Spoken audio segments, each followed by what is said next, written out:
Hi, my name is Devin Hentz, and I am a college student here in Boston, Massachusetts.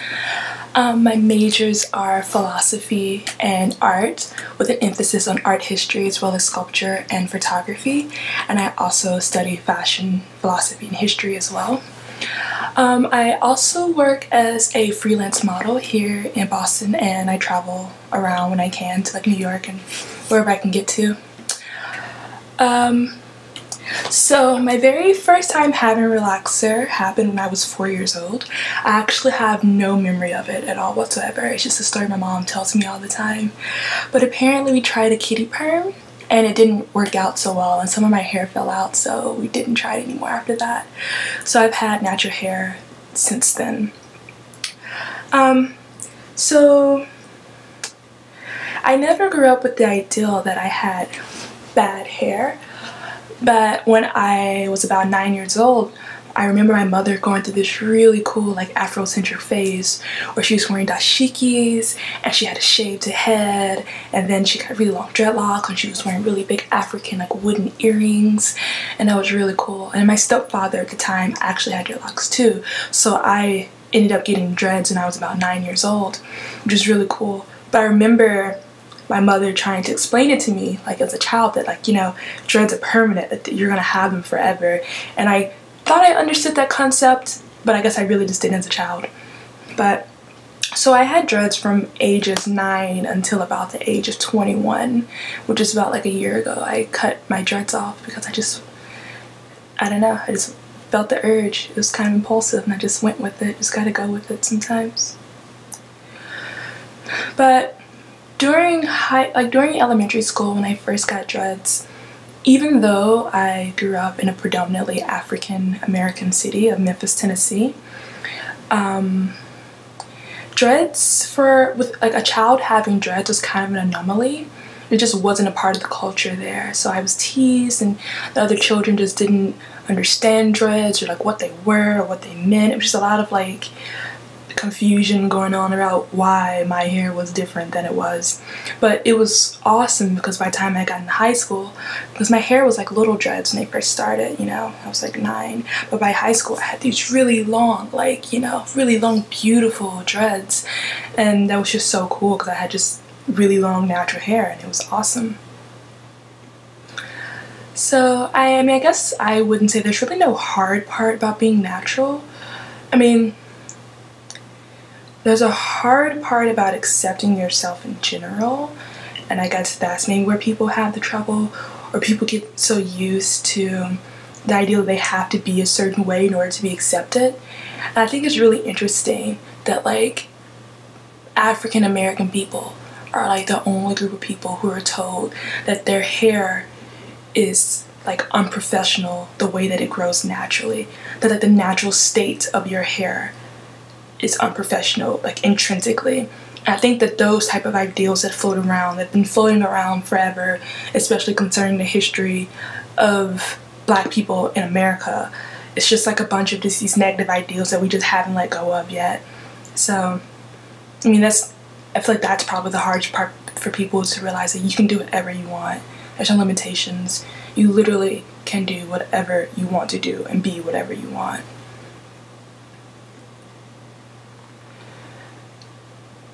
I really just love my hair because it's really versatile. Right now, I have tree braids and I have it shaved in the back, as you can see. But it's just really cool because I can do whatever I want to. So today, I have tree braids, and when I take this out, I'll have a mini fro and I can play with that. And it's a different part of my personality that I can hone into, because I'm very much a physically expressive person, and I like to play with the ideas of putting symbolism and ideals on myself. So being able to be literally to appear physically different is another way of tapping into parts of yourself and parts of your personality.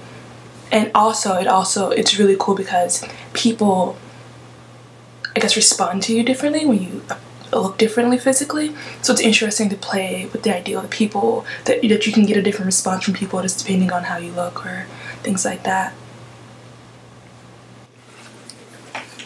Hi, So this is my natural hair.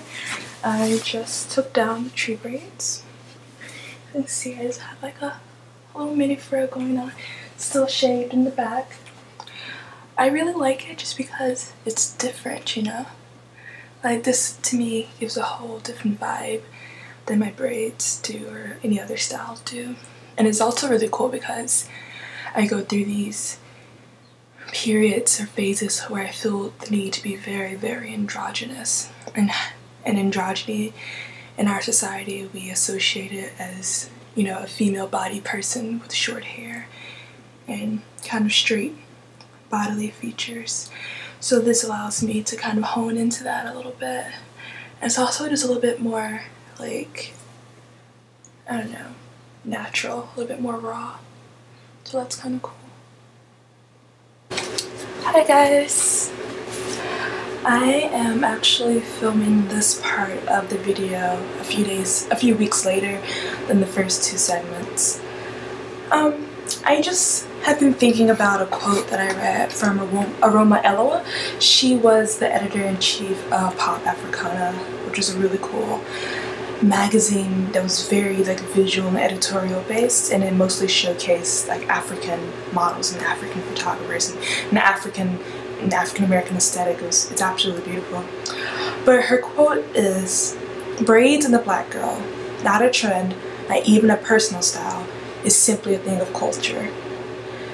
I feel like that quote sums up a lot of things, and it really, I feel like, helped put me into perspective about myself and with my relation to my hair.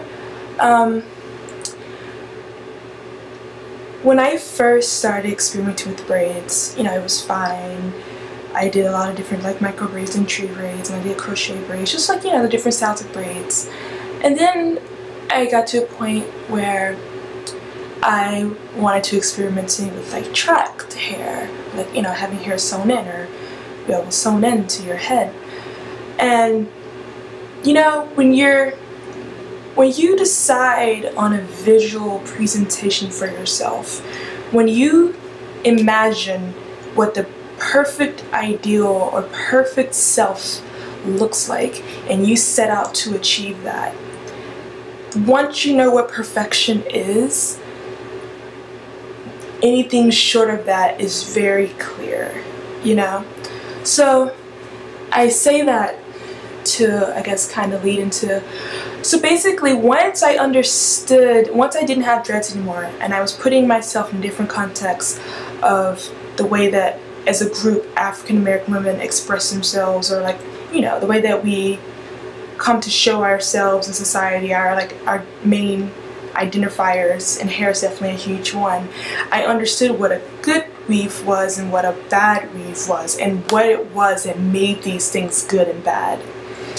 And I came to the conclusion that with the weave, when the hair is sewn into your head, there are so many techniques made to look like it's your hair.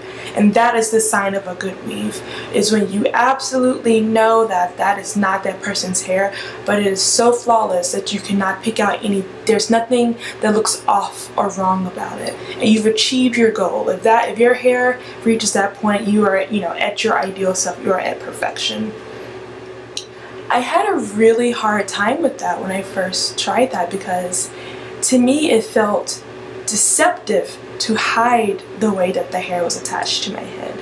Like, to me, to cover up the tracks, you know, it was like shameful to have your tracks seen. I understood that now. I'd heard those jokes when I was a teenager about girls laughing at other girls because their tracks were showing, and I understood it, like, oh, that's a bad thing. But it wasn't until I had tracks in my own hair I really understood how like egregiously terrible it is, you know, to have your tracks show. And that is why I guess I prefer braids, because, you know, braids, while they are like a hair extension, it is so much more about the technique and like the beauty of the finished results than it is about trying to hide hair and blend it and match it to your own hair. And like, you know, braids are so much more about the craft itself and it doesn't hide the fact that this hair is extensions, you know, like that is a part of the work in itself, in its final form, is that you get to understand, or for me anyway, that I understand that my hair is connected to this hair in a way that's almost seamless, and that's like beautiful. It's a beautiful, beautiful, beautiful, beautiful way to have your hair. And when I first started modeling, because my hair was really short, number one, number two, I was really uncomfortable with the idea of tracks. I would wear my hair braided, much like this, like braided, you know, short at the top and kind of free flowing, or like in tree braids. And I was so self-conscious about showing up to modeling things with braids because, you know, it just made me different. Like, not only was I in other ways, usually because I'm usually the only black girl a lot of the times doing whatever, wherever I am for the most part, but being the other kind of outright in a blatant way, but then having to be the other when it came to the hairstyle. Because a lot of things when you model, if there's multiples, they want you to all have the same hair, and they want you all to have the same uniform look. And to me, it was almost like anxiety inducing, the fact that I knew that my hair wasn't going to look just like the other 6 girls' hair, because my hair is different, and like, you know, the origin, the way that my hair fundamentally was working was completely different. And I would just assume that no one would have, you know, any experience in working with my hair or my braids, especially my natural hair. So that to me, at first was really difficult just to get past the anxiety. There were never actually any really terrible moments. It was just literally my own anxiety creating these really, really tense like moments. And that just made me realize just how deeply rooted my hair problems, or not, I wouldn't call it a hair problem, but my hair awareness was within myself, that I was so tied, or very closely it affected me, like my hair and the nature of my hair and how my hair was different. Like now I have a hairstyle that a lot of girls or women my age wear, and that's kind of like this really beautiful like common ground. Like when I meet another African American woman, and I can see that she's just gotten her hair braided, and I can go, oh my gosh, like, you know, your hair looks absolutely perfect right now.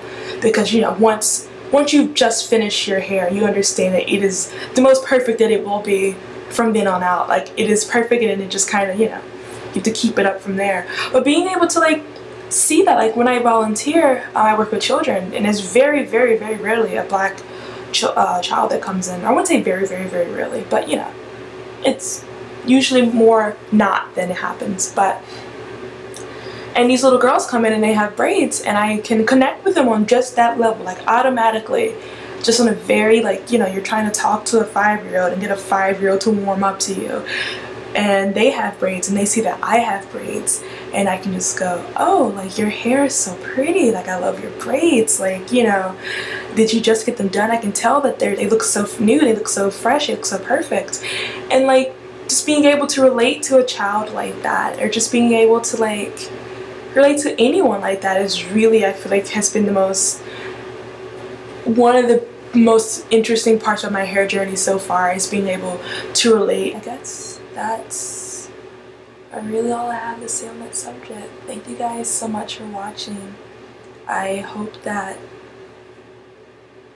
you know, it was interesting.